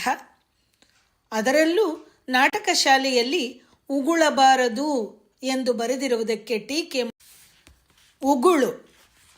ಉಗುಳಿನಂತಹ ಸಣ್ಣ ವಿಷಯವನ್ನು ಮಹತ್ವದ ವಿಷಯವನ್ನಾಗಿಸಿ ಅದರ ಆಧಾರದ ಮೇಲೆ ಮನುಷ್ಯನನ್ನು ವ್ಯಾಖ್ಯಾನಿಸುವುದು ಬೇಂದ್ರೆಯವರಿಗಲ್ಲದೆ ಬೇರಾರಿಗೆ ಸಾಧ್ಯ. ಉಗುಳಿಗೂ ಆರೋಗ್ಯಶಾಸ್ತ್ರಕ್ಕೂ ಇರುವ ಸಂಬಂಧವನ್ನು ವಿವರಿಸಿ ಉಗುಳಿ ಉಗುಳಿ ರೋಗ, ಬೊಗಳಿ ಬೊಗಳಿ ರಾಗ ಎಂಬ ಗಾದೆಯ ಮಾತಿನಿಂದ ಉಗುಳಿಗೂ ಆರೋಗ್ಯಕ್ಕೂ ಇರುವ ನಂಟನ್ನು ಸಮರ್ಥಿಸುತ್ತಾರೆ. ಮನುಷ್ಯನ ಅನನ್ಯ ಸಾಮಾನ್ಯ ಲಕ್ಷಣ ಎಂದರೆ ಉಗುಳು ಎಂದು ಹಲವಾರು ಉದಾಹರಣೆಗಳನ್ನು ಕೊಟ್ಟು ಸಮರ್ಥಿಸುತ್ತಾರೆ. ಕಾರಣ, ಅವನಿಗಿರುವ ಬೇರೆ ಯಾವುದೇ ಲಕ್ಷಣಗಳು ಬೇರೆ ಪ್ರಾಣಿಗಳಲ್ಲೂ ಕಂಡುಬರುತ್ತವೆ. ಅದಕ್ಕೆ ಅವರು ಕೊಡುವ ಪೂರಕವಾದ ಹೇಳಿಕೆಗಳು ಉಗುಳಿಗೂ ನಾಟಕ ಕಲೆಗೂ ಇರುವ ಅವಿನಾಭಾವ ಸಂಬಂಧ. ಅದರಲ್ಲೂ ನಾಟಕ ಶಾಲೆಯಲ್ಲಿ ಉಗುಳಬಾರದು ಎಂದು ಬರೆದಿರುವುದಕ್ಕೆ ಟೀಕೆ ಮಾಡುತ್ತಾ ಹಾಸ್ಯ ಲೇಪನದೊಂದಿಗೆ ನಟರಿಗೆ ತಮ್ಮ ಅಭಿನಯದಲ್ಲೋ ನಾಟಕದಲ್ಲೋ ತಪ್ಪುಗಳಿದ್ದು ತಮ್ಮ ಮೇಲೆ ಉಗುಳಿದರೆ ಎಂಬ ಹೆದರಿಕೆಗೆ ಈ ರೀತಿ ಬರೆದಿರುತ್ತಾರೆ ಎಂದು ಹೇಳುತ್ತಾರೆ. ಶೇಕ್ಸ್ಪಿಯರಿನ ಮರ್ಚೆಂಟ್ ಆಫ್ ವೆನಿಸ್ ಸುರತನಗರದ ಶ್ರೇಷ್ಠಿ ಇದಕ್ಕೆ ಸಂಬಂಧ ಕಲ್ಪಿಸಿ ಆಂಟೋನಿಯೋ ಹಾಗೂ ಬೆಸಾನಿಯೋ ಒಬ್ಬರು ಹಾಕಿದ ಉಗುಳನ್ನು ಇನ್ನೊಬ್ಬರು ದಾಟುತ್ತಿರಲಿಲ್ಲ ಎನ್ನುತ್ತಾ ಇವರಿಬ್ಬರೂ ಶೆರ್ಲಾಕನ ಮೋರೆಯ ಮೇಲೆ ಉಗಿದರು ಎಂದು ಮುಂದುವರಿಸಿ ಇಡೀ ನಾಟಕ ಉಗುಳುವುದರ ಮೇಲೆ ನಿಂತಿದೆ ಎಂದು ಪ್ರತಿಪಾದಿಸುವ ರೀತಿ ನಗುವನ್ನು ಉಕ್ಕಿಸುತ್ತದೆ. ಇದರಿಂದ ಬೇಂದ್ರೆಯವರಿಗೆ ಕನ್ನಡದಲ್ಲಷ್ಟೇ ಅಲ್ಲ, ಇಂಗ್ಲಿಷ್ ಭಾಷೆಯ ಮೇಲೂ ಎಷ್ಟು ಪ್ರೌಢಿಮೆ ಇತ್ತು ಎನ್ನುವುದರ ಅರಿವಾಗುತ್ತದೆ. ರಾಜಕೀಯದಲ್ಲಿಯೂ ಈ ಉಗುಳುವ ಕ್ರಿಯೆಯನ್ನು ಸಜೀವವಾಗಿಡಬೇಕು ಎನ್ನುವುದರ ಜೊತೆಗೆ ಉಗುಳಿನ ಭೇದಗಳನ್ನು ಯಾರು ಹೇಗೆ ಉಗುಳುತ್ತಾರೆ ಎಂಬುದನ್ನೂ ವಿವರಿಸುತ್ತಾರೆ. ಒಟ್ಟಾರೆಯಾಗಿ ಅತ್ಯಂತ ಗಣನೆಗೆ ಬಾರದ ಉಗುಳು ಬೇಂದ್ರೆಯವರ ಲೇಖನಿಗೆ ಸಿಕ್ಕು ಮಹತ್ವದ ಬರವಣಿಗೆಯೇ ಆಗಿದೆ. ಎಲ್ಲಕ್ಕಿಂತ ಕೊನೆಯದಾಗಿ ವೇದಕ್ಕೂ ಉಗುಳಿಗೂ ಸಂಬಂಧ ಉಂಟು ಎಂದು ಹೇಳುತ್ತಾ ಮಂತ್ರಕ್ಕಿಂತ ಉಗುಳೇ ಜಾಸ್ತಿ ಎಂದು ಹೇಳುವವರು ನಾಸ್ತಿಕರು. ನಿಜವಾಗಿಯೂ ವೇದ ಮಂತ್ರಗಳನ್ನು ಹೇಳುವಾಗ ಬೀಳುವ ಉಗುಳು ಬ್ರಹ್ಮಬಿಂದು. ನಕ್ಷತ್ರಗಳಿಗೂ ಅವುಗಳ ಮಹಿಮೆ ಬರುವುದಿಲ್ಲ ಎಂದು ವಿಡಂಬನೆಯ ಬಾಣವನ್ನು ತೂರುತ್ತಾರೆ. ಇದನ್ನು ದಾಸರು ಶರಣರು ಸಹ ಅನುಮೋದಿಸಿದ್ದಾರೆ ಎಂದು ಹೇಳಿ ಪುರಂದರದಾಸರ ಒಂದು ಪದವನ್ನು ಉಗುಳಿಗೆ ಸಂವಾದಿಯಾಗಿ ಪ್ರಯೋಗಿಸುತ್ತಾರೆ. ಒಮ್ಮೆ ಪುರಂದರದಾಸರು ಯಾವುದೋ ಹಾಡನ್ನು ಹಾಡುತ್ತಾ ಹೋಗುತ್ತಿರುವಾಗ ಒಬ್ಬಾಕೆ ಭಿಕ್ಷೆ ಹಾಕಬಾರದೆಂದೋ ಏನೋ ಬಾಗಿಲು ಇಕ್ಕಿಕೊಂಡಳಂತೆ. ಅದಕ್ಕೆ ಪುರಂದರದಾಸರು ಭಾರತ ರಾಮಾಯಣ ಪಂಚರಾತ್ರಾಗಮ ಸಾರತತ್ವದ ಬಿಂದು ಒಳಗೆ ಬಿದ್ದೀತೆಂದು ಗಯ್ಯಾಳಿ ಮೂಳಿ ಕದವ ನಿಕ್ಕಿದಳಿದಾ ಕೇಳೆ. ಹಾಡಿನ ಉಗುಳಿನ ಬಿಂದು ಒಂದು ಬಿದ್ದು ಅವಳ ಮನೆಯೇ ಪವಿತ್ರವಾಗಬಹುದಿತ್ತು. ಗಯ್ಯಾಳಿ ಕದವ ನಿಕ್ಕಿದಳು ಎಂದರಂತೆ. ಅಂದರೆ ಉಗುಳಿನ ಮಹತ್ವವೆಷ್ಟು ಎಂಬುದು ನನಗೂ ನಿಮಗೂ ಮನವರಿಕೆಯಾಯಿತಲ್ಲ. ಮತ್ತೆಂದೂ ಯಾರೂ ಮಂತ್ರಕ್ಕಿಂತ ಉಗುಳೇ ಜಾಸ್ತಿ ಎಂಬ ನಾಸ್ತಿಕ ಧೋರಣೆಯನ್ನು ತೋರಬಾರದು. ಇದುವರೆಗೆ ಉಗುಳು ಎಂಬುದರ ತೋರಿಕೆಯ ಅರ್ಥದಲ್ಲಿ ಈ ಹರಟೆಯನ್ನು ನೋಡಿದ್ದಾಯಿತು. ಇನ್ನು ಉಗುಳು ಎನ್ನುವುದನ್ನು ತೆಗಳು ಎನ್ನುವ ಒಬ್ಬರ ಮಾತುಗಳನ್ನು ನಡತೆಯನ್ನು ಖಂಡಿಸಿ ಹೇಳುವುದು ಎಂದು ಅರ್ಥೈಸಿದರೆ ಹರಟೆಯು ಅರ್ಥಪೂರ್ಣವಾಗುವುದು. ಆಂಟೋನಿಯೋ ಹಾಗೂ ಬೆಸಾನಿಯೋ ಒಬ್ಬರು ಹಾಕಿದ ಉಗುಳನ್ನು ಇನ್ನೊಬ್ಬರು ದಾಟುತ್ತಿರಲಿಲ್ಲ ಎನ್ನುವಾಗ, ಅಥವಾ ಇವರಿಬ್ಬರು ಶೆರ್ಲಾಕನ ಮೋರೆಯ ಮೇಲೆ ಉಗಿದರು ಎನ್ನುವಾಗ, ಆಂಟೋನಿಯೋ ಹಾಗೂ ಬೆಸಾನಿಯೋ ಒಬ್ಬರು ಹೇಳಿದ ಮಾತನ್ನು ಇನ್ನೊಬ್ಬರು ಮರುಪ್ರಶ್ನೆ ಇಲ್ಲದೆ ಒಪ್ಪಿಕೊಳ್ಳುತ್ತಿದ್ದರು ಎಂದು, ಶೆರ್ಲಾಕನಿಗೆ ಉಗಿದರು ಎನ್ನುವಾಗ ಅವನ ನಡತೆಯನ್ನು ಖಂಡಿಸಿದರು ಎಂದು ಅರ್ಥವೇ ಹೊರತು ಅವನ ಮೇಲೆ ವಸ್ತುತಃ ಉಗುಳಿದ್ದಲ್ಲ. ಹೀಗೆಯೇ ಉಳಿದ ಕಡೆಗಳಲ್ಲೂ ಉಗುಳಿದರು ಎನ್ನುವುದನ್ನು ಪದಶಃ ಅರ್ಥೈಸದೆ ಖಂಡನೆ, ತೆಗಳು, ಮೂದಲಿಸು ಇತ್ಯಾದಿ ಅರ್ಥಗಳಲ್ಲಿ ನೋಡಿದರೆ ಪ್ರಬಂಧ ಇನ್ನೂ ಸ್ವಾರಸ್ಯಕರ ಹಾಗೂ ಬೇಂದ್ರೆಯವರ ಮಾತುಗಳು ಎಂತಹ ಸಣ್ಣ ವಿಷಯವನ್ನೂ ಬೃಹತ್ತಾಗಿ ತೋರಬಲ್ಲದು, ಉಗುಳು ಎಂಬ ಪದದ ವ್ಯಾಖ್ಯಾನ ಎಷ್ಟು ಹಿರಿದಾಗಿರಬಹುದು ಎಂಬುದನ್ನು ತೋರಿಸುತ್ತದೆ. ಹರಟೆಯ ಆರಂಭಕ್ಕೆ ಬೇಂದ್ರೆ ಹೇಳುವ ಉಗುಳು ಮನುಷ್ಯನಲ್ಲಿರುವ ಮಹಾಶಕ್ತಿ, ಅದನ್ನು ವಿಧಾಯಕ ಅಥವಾ ವಿಘಾತಕ ಮಾಡುವುದು ನಮ್ಮ ವಿವೇಕ ಅಥವಾ ಅವಿವೇಕವನ್ನು ಅವಲಂಬಿಸಿರುತ್ತದೆ.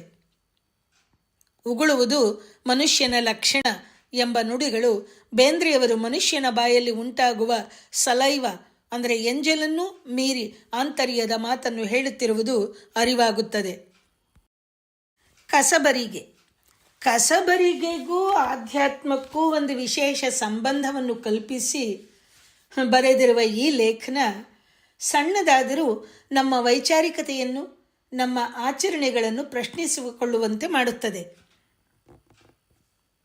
ಅದನ್ನು ಬೇಂದ್ರೆಯವರು ನಮಗೆ ಉಣಬಡಿಸುವ ರೀತಿ ಬಹಳ ಸುಂದರವಾಗಿದೆ. ಕಾಲ ಬದಲಾಗಿದೆ. ಮೊದಲಿನಂತೆಯೇ ಈಗಲೂ ಜನ ಆಧ್ಯಾತ್ಮದ ಕಡೆಗೆ ಒಲವು ತೋರಿಸುತ್ತಾರಾದರೂ ಗಹನವಾದ ವಿಚಾರಗಳನ್ನು ಹಿಂದಿನವರಂತೆ ಜೀರ್ಣಿಸಿಕೊಳ್ಳುವ ಶಕ್ತಿ ಈಗಿನವರಿಗಿಲ್ಲ. ಹಾಗಾಗಿ ಅದನ್ನು ಹೇಳುವ ರೀತಿ ಬೇರೆಯಾಗಬೇಕಷ್ಟೇ ಎನ್ನುತ್ತಾರೆ. ಹಿಂದಿನ ಕಾಲದವರು ಹಾಲಿನಲ್ಲಿ ನೀರು ಬೆರೆಸಿ ಕುಡಿಯುವವರಾಗಿದ್ದರೆ ಇಂದಿನವರು ನೀರಿನಲ್ಲಿ ಹಾಲು ಬೆರೆಸಿ ಕುಡಿಯುತ್ತಾರೆ. ಅದೇ ಇಂದಿಗೂ ಅಂದಿಗೂ ಭೇದ. ಇಂದಿನವರಿಗೂ ಆಧ್ಯಾತ್ಮ ಬೇಕು, ಆದರೆ ಅದನ್ನು ಹೇಳುವ ರೀತಿ ಬದಲಾಗಬೇಕು. ಲೌಕಿಕ ಉದಾಹರಣೆಯೊಂದಿಗೆ ನೋಡುವುದಾದರೆ, ಊಟದಲ್ಲಿ ಸಾರಿನೊಡನೆ ಟೊಮ್ಯಾಟೊ ಬಾಯಿಗೆ ಸಿಕ್ಕಿದರೆ ಬಹಳಷ್ಟು ಜನರಿಗೆ ಒಂದು ರೀತಿಯ ತಿರಸ್ಕಾರಿ ಭಾವ ಬರುತ್ತದೆ. ಅದನ್ನೇ ರುಬ್ಬಿ ನಯ ಮಾಡಿ ಅದು ಬಾಯಿಗೆ ಸಿಗದಂತೆ ಮಾಡಿದರೆ ಅದು ಬಹಳ ರುಚಿಕರವಾದ ಪದಾರ್ಥ ಎನಿಸುತ್ತದೆ. ಹಾಗೆಯೇ ನೀತಿ, ನೇತಿ, ಬ್ರಹ್ಮ, ಬುದ್ಧ ಎಂದೆಲ್ಲ ಹೇಳುತ್ತಾ ವಿಚಾರ ಪ್ರತಿಪಾದನೆ ಮಾಡಿದರೆ ಹೆಚ್ಚು ಜನ ನಿದ್ದೆ ಹೋದಾರು. ಕಾರಣ ಅದು ನೀರಸವಾಗುತ್ತದೆ. ಅಹಂ ಬ್ರಹ್ಮಾಸ್ಮಿ, ಸಿದ್ಧಾರ್ಥ ಬುದ್ಧನಾದದ್ದು, ಇವುಗಳನ್ನು ನೇರವಾಗಿ ಹೇಳದೆ ಅದರ ಬಗೆಗೆ ಬೇರೆ ಯಾವುದೋ ಉದಾಹರಣೆಯ ಮೂಲಕ ಹೇಳಬಹುದು. ಕಸಬರಿಗೆಯನ್ನು ತೆಗೆದುಕೊಳ್ಳಿ. ಅದು ಹುಲ್ಲಿನಿಂದ ಮಾಡಿದುದಾದರೂ ಹುಲ್ಲಿಗಿಂತ ಕಡಿಮೆಯಲ್ಲ. ಮನೆಯ ಕಸವನ್ನೆಲ್ಲ ಗುಡಿಸಿ ಹೊರಹಾಕಿ ತಾನು ಮೂಲೆ ಗುಂಪಾಗುವುದರ ಔಚಿತ್ಯವನ್ನು ನಮ್ಮ ದೇಶದಲ್ಲೇ ಹುಟ್ಟಿ ಅಹಿಂಸಾ ತತ್ವವನ್ನು ಲೋಕಕ್ಕೆ ಸಾರಿದ ಬುದ್ಧ ನಮ್ಮ ಮನೆಯಲ್ಲಿಯೇ ಮೂಲೆ ಗುಂಪಾದನಲ್ಲವೇ ಎಂಬ ವಿಡಂಬನಾತ್ಮಕ ಹೇಳಿಕೆಯಿಂದ ಕೊಡುತ್ತಾರೆ. ಕಸಬರಿಕೆಯ ಗುಣಾವಗುಣಗಳನ್ನು ವರ್ಣಿಸಿ ಅದರೊಂದಿಗೆ ಬ್ರಹ್ಮತತ್ವವನ್ನು ಹೊಂದಿಸಿ ಮಾತನಾಡಿದಾಗ ಕಿವಿದೆರೆದು ಕೇಳುವಂತೆ ಜಿಜ್ಞಾಸೆ ಮಾಡುವಂತೆ ನೇರವಾಗಿ ಬ್ರಹ್ಮತತ್ವವನ್ನು ಬೋಧಿಸಿದರೆ ತೆಗೆದುಕೊಳ್ಳುವ ಸ್ಥಿತಿಯಲ್ಲಿ ಜನ ಇರುವುದಿಲ್ಲ. ಹೋಮಿಯೋಪತಿ ಔಷಧಿಯನ್ನು ಸಕ್ಕರೆಯ ಲೇಪದೊಂದಿಗೆ ಕೊಡುವಂತೆ ಜಗತ್ತಿನ ಕಸವನ್ನೆಲ್ಲ ಗುಡಿಸಿ ಕಸದ ಮೂಲೆಯಲ್ಲಿಯೂ ಏಕಾಗಿಯಾಗಿ ಕುಳಿತು ಬಿಡುವ ಅವಧೂತ ಕಸಬರಿಗೆ ಎಂದು ಹೇಳಿದಾಗಲೂ ಕೇಳುಗ ನಿದ್ದೆ ಮಾಡದೆ, ಹಾಗಾದರೆ ಕಸಬರಿಗೆ ಬುದ್ಧನೂ ಅಹುದೇನು ಎಂಬ ಪ್ರಶ್ನೆ ಹಾಕುತ್ತಾನೆ. ಅದಕ್ಕೆ ಲೇಖಕರಾಗಿ ಬೇಂದ್ರೆಯವರು ಕೊಡುವ ಉತ್ತರಕ್ಕೆ ನಾವೆಲ್ಲರೂ ನಾಚಬೇಕು. ಅಯ್ಯ, ಭಾರತದ ಕಸ ಗುಡಿಸಿ ಮೂಲೆ ಗುಂಪಾದ ಬುದ್ಧದೇವ, ಅವನನ್ನೇನೋ ಕಸಬರಿಗೆ ಮಾಡಿಬಿಟ್ಟಿರಿ, ಕಸಬರಿಗೆ ಏನಾದರೂ ಬುದ್ಧನನ್ನಾಗಿಸಿಕೊಳ್ಳಿ. ಬೇಂದ್ರೆಯವರ ಈ ಮಾತು ನಮ್ಮ 10 ಅವತಾರಗಳಲ್ಲಿ ಒಬ್ಬನಾದ ಬುದ್ಧ ದೇವನನ್ನು ನಮ್ಮ ನಾಡಿನಿಂದಲೇ ಮಾಯವಾಗಿಸಿದ ನಮ್ಮ ಸಂಸ್ಕೃತಿಯನ್ನು ಟೀಕಿಸುತ್ತದೆ. ಎಂತಹವರನ್ನೂ ಆಲೋಚನೆಗೆ ಒಳಗು ಮಾಡುತ್ತದೆ. ತೋರಿಕೆಗೆ ಕಸಬರಿಗೆಯ ಔನ್ನತ್ಯವನ್ನು ಕೊಂಡಾಡುವಂತೆ ಕಂಡರೂ ಲೇಖನದ ಕೊನೆಗೆ ಬರುವ ಮಾತು ಮರ್ಮಭೇದಕವಾಗಿರುತ್ತದೆ. ಕಸಬರಿಗೆಯೂ ಬುದ್ಧನೇ ಎಂಬ ಪ್ರಶ್ನೆಗೆ ಅಯ್ಯೋ ಬುದ್ಧನೇ ಎನ್ನುವಾಗ ನಾವು ನಮ್ಮ ಮಹಾತ್ಮರನ್ನು, ಅವರ ಬೋಧನೆಯನ್ನು ಮರೆತು ಕಳೆದುಕೊಂಡಿರುವ ನೋವು ಕಾಣಿಸುತ್ತದೆ. ಇಂದಿನ ಜನಾಂಗಕ್ಕೆ ಎಲ್ಲವನ್ನೂ ಹೋಮಿಯೋಪತಿ ಔಷಧಿಯಂತೆ ಸಕ್ಕರೆಯ ಲೇಪದಿಂದ ಕೊಡಬೇಕು. ನೇರವಾದ ಸತ್ಯ ಎಲ್ಲ ಜೀರ್ಣಕ್ಕೆ ಒದಗುವುದಲ್ಲ. ಔಷಧಿ ಕಹಿಯಾದರೂ ಆರೋಗ್ಯಕ್ಕೆ ಒಳ್ಳೆಯದು ಎನ್ನುವ ಸೂತ್ರ ಗೊತ್ತಿಲ್ಲ ಎಂಬಂತಹ ಸಮರ್ಥನೆ ಇಲ್ಲಿ ಕಂಡುಬರುತ್ತದೆ. ಸಾರ್ವಭೌಮ ನಿರಂತರ ವರ್ಷ ಭವಿಷ್ಯ. ಈಗೀಗ ಎಲ್ಲರಿಗೂ ಎಲ್ಲದರ ಭವಿಷ್ಯವನ್ನು ಬರೆಯುವ ಹುಚ್ಚು. ಕಲಿತವರು ಬರೆದರಾದರೂ ಸರಿ, ರಾಶಿಗಳೆಷ್ಟು, ಅವುಗಳ ಹೆಸರೇನು ಎಂದು ತಿಳಿಯದವರೂ ಭವಿಷ್ಯ ಹೇಳಲು ತೊಡಗಿದ್ದಾರೆ. ಇದೇ ದುಃಖದ ಸಂಗತಿ. ಚೇಳಿನ ಮಂತ್ರ ಕೂಡ ಗೊತ್ತಿಲ್ಲದವರು ಹಾವಿನ ಹುತ್ತಕ್ಕೆ ಕೈ ಹಾಕುತ್ತಿದ್ದಾರೆ. ಇಂತಹ ಸಂದರ್ಭದಲ್ಲಿ ಅನುಭವಿಕರಾದವರು ಬರೆದು ಸುಳ್ಳು ಭವಿಷ್ಯ ಸಾರುವ ಅರಣ್ಯ ಪಂಡಿತರ ಅರಣ್ಯವನ್ನು ಕಡಿದು ಹಾಕಬೇಕು. ಬೆಳೆಗಳಿಲ್ಲದೆ ರೈತರು ನೀರಿಗಾಗಿ ಕಣ್ಣೀರು ಸುರಿಸುತ್ತಿದ್ದರೆ ಅವರಿಗೆ ಇಲ್ಲದ ಭವಿಷ್ಯವನ್ನು ಹೇಳಿ ಆಸೆಯನ್ನು ಹುಟ್ಟಿಸಿ ಮಳೆ ಬಾರದಿದ್ದಾಗ ಅವರನ್ನು ನಿರಾಸೆಯ ಮಡಿಲಿಗೆ ತಳ್ಳುತ್ತಾರೆ. ಇದನ್ನು ಹೇಳುತ್ತಲೇ ಮತ್ತೊಂದು ರೀತಿಯ ಗುಂಪಿನ ಘೋಷಣೆಯನ್ನು ಬಹಳ ಸುಂದರವಾಗಿ ವಿಡಂಬನಾತ್ಮಕವಾಗಿ ಲೇಖಕರು ವಿವರಿಸುತ್ತಾರೆ. ಸಾರ್ವಭೌಮ ನಿರಂತರ ವರ್ಷ ಭವಿಷ್ಯ ಎನ್ನುವುದು ಯಾವ ಕಲ್ಪ, ಮನ್ವಂತರ, ಸಂವತ್ಸರ, ಮಾಸ, ಪಕ್ಷ ಇದಾವುದನ್ನೂ ಗಣಿಸದೆ ಭವಿಷ್ಯವನ್ನು ತಿಳಿಸತಕ್ಕದ್ದು. ಪ್ರಪಂಚದ ಎಲ್ಲ ಭಾಗಗಳಲ್ಲಿಯೂ ಬೀಳುವ ಮಳೆಯ ಭವಿಷ್ಯವನ್ನು ಇದು ತಿಳಿಸುತ್ತದೆ.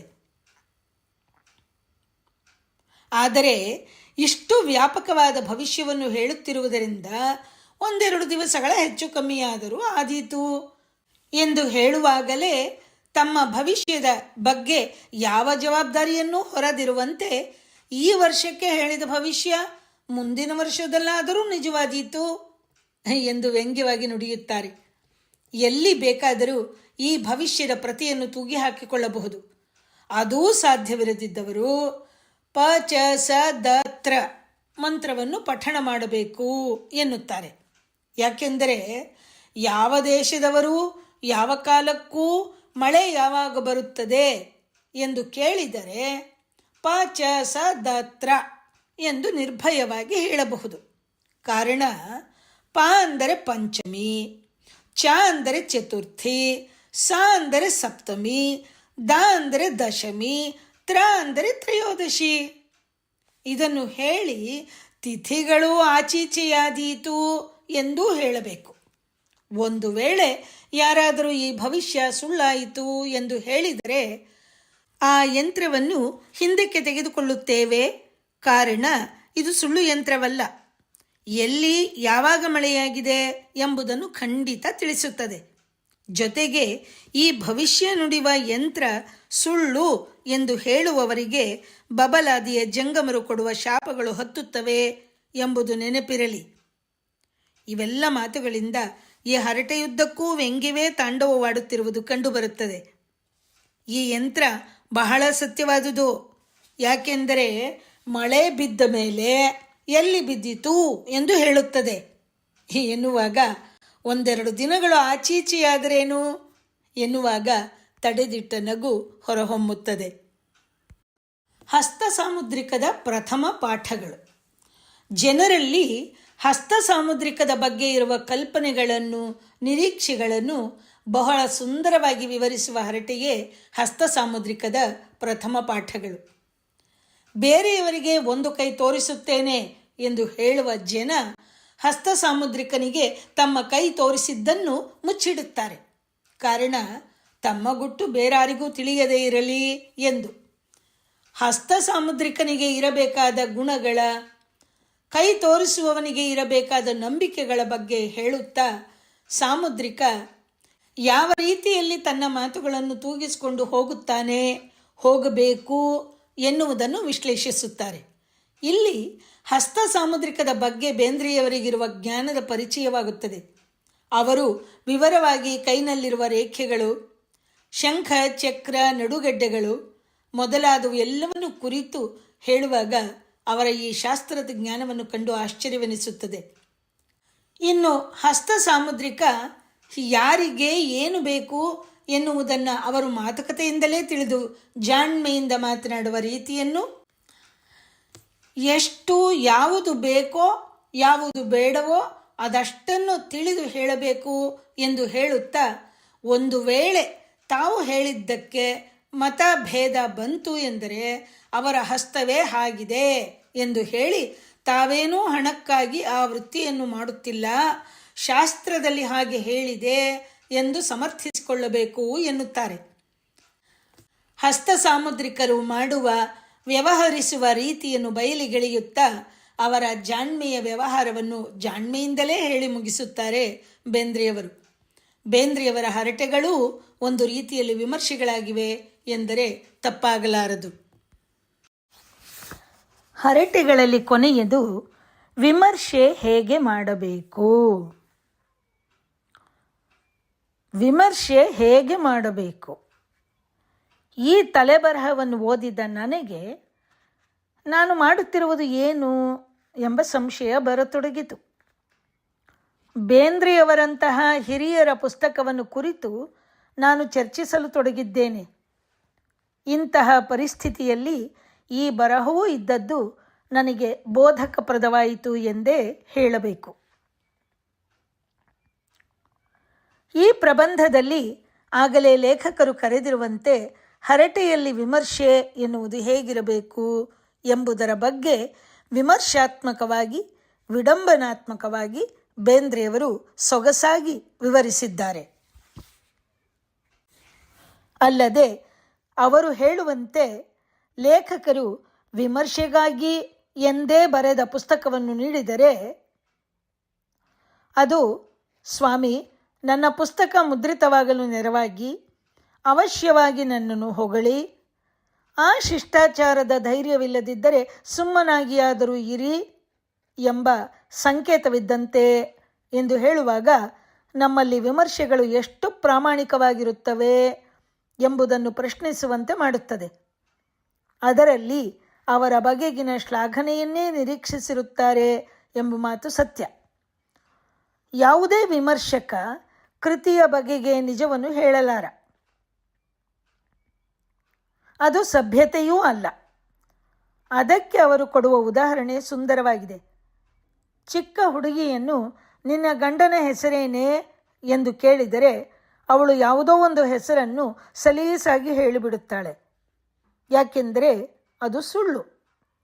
ಅದೇ ಮದುವೆಯಾದ ಹುಡುಗಿಗೆ ಆ ಪ್ರಶ್ನೆಯನ್ನು ಕೇಳಿದರೆ ಅವಳು ನಾಚಿಕೊಳ್ಳುತ್ತಾಳೆ, ಒನಪು ವಯ್ಯಾರ ತೋರಿಸುತ್ತಾಳೆ, ಹೆಸರು ಹೇಳಲು ಹಿಂಜರಿಯುತ್ತಾಳೆ. ಇದು ನಗೆ ಮಾತು ಎನಿಸಿದರೂ ವಿಮರ್ಶೆಯನ್ನು ಕುರಿತು ಇದೇ ಸತ್ಯ. ಕಾರಣ ನಿಜವನ್ನು ಹೇಳಲು ಎಲ್ಲರಲ್ಲೂ ಹಿಂಜರಿಕೆ, ಸುಳ್ಳು ಹೇಳಲು ಏನೂ ಅಡ್ಡಿಯಿಲ್ಲ. ಇನ್ನೂ ಮುಂದುವರಿದು ಬೇಂದ್ರೆಯವರು ಕೊಡುವ ಕಾರಣಗಳು ಚಿಂತನೆಗೆ ಅರ್ಹವಾಗಿವೆ ಎಂದರೆ ತಪ್ಪಾಗಲಾರದು. ಬಾಲ ಬರಹಗಾರರನ್ನು ಹೊಗಳಬೇಕು, ಪ್ರೋತ್ಸಾಹಿಸಬೇಕು, ಕಾರಣ ಅವರಿನ್ನೂ ಬೆಳೆಯಬೇಕಿದೆ. ಅವರಲ್ಲಿ ಬಾಲ ಸಹಜವಾಗಿ ದೋಷಗಳಿರುತ್ತವೆ. ತರುಣ ಬರಹಗಾರರು ತಮ್ಮ ಮೇಲೇರಿ ಜಗಳಕ್ಕೆ ಬಾರದಿರಲಿ, ಎದುರುತ್ತರ ಕೊಟ್ಟು ಅಪಮಾನ ಮಾಡದಿರಲಿ ಎಂದು ಅವರ ಕೃತಿಯನ್ನು ಹೊಗಳಬೇಕು. ಅವರು ಅನನುಭವಿಗಳು, ಆದ್ದರಿಂದ ಅವರ ದೋಷಗಳನ್ನು ಎತ್ತಿ ಆಡಬಾರದು. ಇನ್ನು ವಯೋವೃದ್ಧ ಬರಹಗಾರರಿಗೆ ಸಲ್ಲಬೇಕಾದುದು ಎಂದು ಅವರನ್ನು ಹೊಗಳಬೇಕು. ಅವರಲ್ಲಿ ವಯೋಸಹಜವಾಗಿ ತಪ್ಪುಗಳಾಗುತ್ತವೆ, ಅವುಗಳನ್ನು ದೋಷಗಳು ಎಂದು ತೋರಿಸುವುದು ಅನ್ಯಥಾ ಸಲ್ಲ. ಹೀಗಾಗಿ ವಿಮರ್ಶೆಯಲ್ಲಿ ಗುಣ ದೋಷಗಳನ್ನು ಕುರಿತು ವಿಮರ್ಶೆ ನಡೆಯಬೇಕಾದುದೇ ಇಲ್ಲ. ಇನ್ನೂ ಮುಂದುವರಿದು ಬೇಂದ್ರೆಯವರು ಗ್ರಂಥಕರ್ತರಲ್ಲಿ ಇರಬಹುದಾದ ದೋಷಗಳನ್ನು ವಿವರಿಸುತ್ತಾರೆ. ಮೊದಲನೆಯದಾಗಿ ಗ್ರಂಥಕರ್ತರ ಅಧಿಕಾರ, ಅಧ್ಯಯನ ಎರಡೂ ಇಲ್ಲದೆ ಬರೆಯಲು ಧೈರ್ಯ ಮಾಡಿದ್ದು. ಎರಡನೆಯದಾಗಿ ದೊಡ್ಡ ದೊಡ್ಡ ತಪ್ಪುಗಳಿದ್ದೂ ಅವುಗಳ ಜೊತೆಗೆ ಮುದ್ರಾರಾಕ್ಷಸನ ಹಾವಳಿಯನ್ನೂ ಸೇರಿಸಿ ಪ್ರಕಟಿಸಿದ್ದು. ಮೂರನೆಯದು ಅಭಿಪ್ರಾಯ ಪುಷ್ಪಾರ್ಚನಾ ಪೂರ್ವಕ ಈ ಗ್ರಂಥವನ್ನು ಮಾರಲು ಹವಣಿಸಿದ್ದು. ಇನ್ನು ಕೊಳ್ಳುವವರಿಗೆ ಹಾನಿ, ಮಾರುವವರಿಗೆ ಮಾತ್ರ ಲಾಭವಿರುವಂತೆ ಬೆಲೆ ಇಟ್ಟು ಮಾರುವುದು ನಾಲ್ಕನೆಯ ದೋಷ. ಹೀಗೆ ದೋಷಗಳನ್ನೇ ಸಮೃದ್ಧಿಯಾಗಿ ಹೊಂದಿರುವ ಕೃತಿಯನ್ನು ದೋಷ ಭಂಡಾರ ಎಂದು ಕರೆದರೆ ಎಲ್ಲಿ ಗ್ರಂಥಕರ್ತರ ಮನಸ್ಸು ದ್ವೇಷ ಭಂಡಾರವಾದೀತೋ ಎಂಬ ಅಂಜಿಕೆ ಇರುತ್ತದೆ. ಹಾಗಾಗಿ ಅದು ವರ್ಜ್ಯ. ಇನ್ನು ಗ್ರಂಥಕರ್ತರು ತಮ್ಮ ಕೃತಿ ಆಚಂದ್ರಾರ್ಕವಾಗಿ ಪ್ರಸಿದ್ಧಿಯಾಗಬೇಕು ಎಂಬ ಹಂಬಲವನ್ನು ಇಟ್ಟಿರುತ್ತಾರೆ. ಜನಗಳು ಅದಕ್ಕೆ ದೋಷಾಕರ ಎಂದೇ ಹೆಸರಿಡುತ್ತಾರೆ ಅನ್ನುವಾಗ ವಿಡಂಬನೆ ಎತ್ತಿ ಕಾಣುತ್ತದೆ. ಇನ್ನು ಗುಣಗಳ ಬಗ್ಗೆ ಚರ್ಚೆ ಮಾಡಬೇಕು ಎಂದರೆ ಗ್ರಂಥಕರ್ತರು ಆರಂಭದಲ್ಲೇ ತಮಗೆ ವ್ಯಾಕರಣ ಛಂದಸ್ಸು ಗೊತ್ತಿಲ್ಲ, ಅನುಭವ ತೀರಾ ಕಡಿಮೆ ಎಂದೆಲ್ಲ ಹೇಳಿ ಜಾರಿಕೊಳ್ಳುತ್ತಾರೆ. ಅವರ ಈ ಮಾತುಗಳು ಬರೇ ವಿನಯಕ್ಕಾಗಿ ಅಲ್ಲದೆ ವಾಸ್ತವವೂ ಆಗಿರುತ್ತದೆ ಎಂಬ ಕಹಿ ಸತ್ಯ ಕೃತಿಯನ್ನು ಓದಿದ ಯಾವುದೇ ಬಾಲಕನಿಗೂ ಗೊತ್ತಾಗುತ್ತದೆ ಎನ್ನುತ್ತಾರೆ. ಜೊತೆಗೆ ಗ್ರಂಥಕರ್ತರು ಕೃತಿಯನ್ನು ಬರೆಯುವ ಮೊದಲೇ ಬರೆದು 10 ಬಾರಿ ಓದಿಕೊಂಡಿದ್ದರೆ ಅವರು ಗ್ರಂಥವನ್ನೇ ಬರೆಯುತ್ತಿರಲಿಲ್ಲ ಎನ್ನುತ್ತಾರೆ. ಅದಕ್ಕೆ ಮುನ್ನುಡಿಯನ್ನು ಪುಸ್ತಕದ ಹಿಂದುಗಡೆಯಲ್ಲಿ ಬರೆಯುತ್ತಾರೆ ಎನ್ನುವಾಗ ಕೃತಿಗಳ ಗುಣಮಟ್ಟವನ್ನು ಕುರಿತಂತೆ ಬೇಂದ್ರೆಯವರ ಕಳಕಳಿ ವ್ಯಕ್ತವಾಗುತ್ತದೆ. ಇನ್ನು ವಿಮರ್ಶಕರನ್ನು ಕುರಿತು ಬರೆಯುವಾಗ ವಿಮರ್ಶಕರು ಪ್ರಾಧಾನ್ಯತೆಯನ್ನು ಕೊಡುವುದು ಪುಟ ಸಂಖ್ಯೆಗೆ, ಗ್ರಂಥದ ಬೆಲೆ, ವಿಳಾಸ, ಪ್ರಸ್ತಾವನೆ, ಗ್ರಂಥದ ಹೆಸರು ಇವುಗಳಿಗೆ ಎನ್ನುತ್ತಾರೆ. ಮೇಲಿನ ಎಲ್ಲ ವಿಚಾರಗಳನ್ನೂ ಗಮನಿಸಿದ ಮೇಲೆ ವಿಮರ್ಶಕರು ಇನ್ನೇನು ತಾನೇ ಮಾಡಲು ಸಾಧ್ಯ ಎನಿಸುತ್ತದೆ. ಲೇಖನದ ಕೊನೆಗೆ ಬೇಂದ್ರೆಯವರು ವಿಮರ್ಶಕರಿಗೆ ಇರುವ ಗೊಂದಲವನ್ನು ಸ್ಪಷ್ಟಪಡಿಸುತ್ತಾರೆ. ಹೀಗಿದ್ದರೆ ವಿಮರ್ಶೆ ಮಾಡುವುದು ಹೇಗೆ ಎಂದು. ಘಂಟಾಘೋಷವಾಗಿ ಸಮಾಜದ ನಡವಳಿಕೆಯನ್ನು ಟೀಕಿಸುವುದು ಬೇಂದ್ರೆಯವರಿಗೆ ಮಾತ್ರ ಸಾಧ್ಯ ಎನ್ನುವುದು ಎಲ್ಲರೂ ಒಪ್ಪತಕ್ಕ ಮಾತು. ಈ ಸಂದರ್ಭದಲ್ಲಿ ತೀರ ಇತ್ತೀಚಿನ ಕಾಲದಲ್ಲಿ ಕಥೆ, ಕವನ, ಕಾದಂಬರಿ ಏನನ್ನೇ ಬರೆಯಲಿ ಬರೆದವರು ತಮ್ಮ ಕೃತಿಗೆ ಹೊಗಳಿಕೆ ಸಿಗುತ್ತದೆ, ತಾವು ಚೆನ್ನಾಗಿಯೇ ಬರೆಯಬಲ್ಲರು ಇತ್ಯಾದಿ ಪೂರ್ವಾಗ್ರಹ ಪೀಡಿತವಾದ ಕಲ್ಪನೆಗಳನ್ನು ತುಂಬಿಕೊಂಡಿರುತ್ತಾರೆ. ಹೀಗಾಗಿ ಅವರಿಗೆ ಅವರಲ್ಲಿರುವ ಲೋಪದೋಷಗಳನ್ನು ತಿಳಿಸುವಂತಿಲ್ಲ. ಒಂದು ವೇಳೆ ಯಾರಾದರೂ ಧೈರ್ಯ ಮಾಡಿ ಬರವಣಿಗೆಯ ಬಗ್ಗೆ ಪ್ರಾಮಾಣಿಕ ಅಭಿಪ್ರಾಯವನ್ನು ವ್ಯಕ್ತಪಡಿಸಿದರೋ ಅವರಿಗೆ ಉಳಿದವರಿಂದ ಅರ್ಚನೆಯಾಗುತ್ತದೆ. ಇದನ್ನೆಲ್ಲ ಅರಿತೆಯೋ ಏನೋ ಬೇಂದ್ರೆಯವರು ವಿಮರ್ಶೆ ಎಂದರೆ ಕೃತಿಯನ್ನು ಹೊಗಳಿ ಬರೆಯಬೇಕು ಎಂದಿರುವುದು. ಅದರಲ್ಲೂ ಅವರು ಕೊಡುವ ಕಾರಣಗಳಂತೂ ಯೋಚಿಸುವಂತಹುದು. ಯಾವುದೇ ಪುಸ್ತಕ ಮುದ್ರಿತವಾಗುವ ಮೊದಲು ಅದಕ್ಕೊಂದು ಒಳ್ಳೆಯ ಅಭಿಪ್ರಾಯ ಬೇಕು. ಅದಕ್ಕಾಗಿ ತಮಗೆ ಯಾರು ಒಳ್ಳೆಯವರಾಗಿರುತ್ತಾರೋ ಅಂಥವರನ್ನೇ ಆರಿಸಿ ಮುನ್ನುಡಿ, ನಲ್ನುಡಿ, ಬೆನ್ನುಡಿ, ಶುಭಾಶೀರ್ವಾದ ಇವುಗಳನ್ನು ಬರೆಸುತ್ತಾರೆ. ಅಂದರೆ ಇವಾವುದಕ್ಕೂ ಕೃತಿಯ ದೋಷಗಳನ್ನು ಹೇಳಲು ಅವಕಾಶವಿಲ್ಲ. ಒಳ್ಳೆಯ ಅಭಿಪ್ರಾಯಗಳನ್ನೇ ಕೊಡಬೇಕು. ಇದಕ್ಕೂ ಕಾರಣಗಳಿವೆ. ಪುಸ್ತಕದ ಲೇಖಕ ತನ್ನ ಪುಸ್ತಕ ಮಾರಾಟವಾಗುವುದನ್ನು ನೋಡಬೇಕು. ಅದರ ಆದಾಯದ ಮೇಲೆ ಜೀವಿಸಬೇಕಾದ ಪರಿಸ್ಥಿತಿಯಲ್ಲಂತೂ ಇದು ಇನ್ನೂ ಕಷ್ಟ. ಬೇಂದ್ರೆಯವರ ಕೃತಿಗಳನ್ನು ನೋಡಿದಾಗ ಹಲವಾರು ಹೊರದೇಶದ ಕವಿಗಳ ನೆನಪು ಬರುತ್ತದೆ ಎನ್ನುವ ಮಹಿಷಿಯವರ ಮಾತು ಒಪ್ಪತಕ್ಕದು. ಯೇಟ್ಸ್, ಬರ್ನ್ಸ್, ಕೊಲರಿಜ್, ಸ್ಕಾಟ್ ಇವರೆಲ್ಲರಲ್ಲಿ ಕಂಡುಬರುವ ಒಟ್ಟಾರೆ ಗುಣಗಳನ್ನು ಬೇಂದ್ರೆಯವರಲ್ಲಿ ಕಾಣುತ್ತೇವೆ.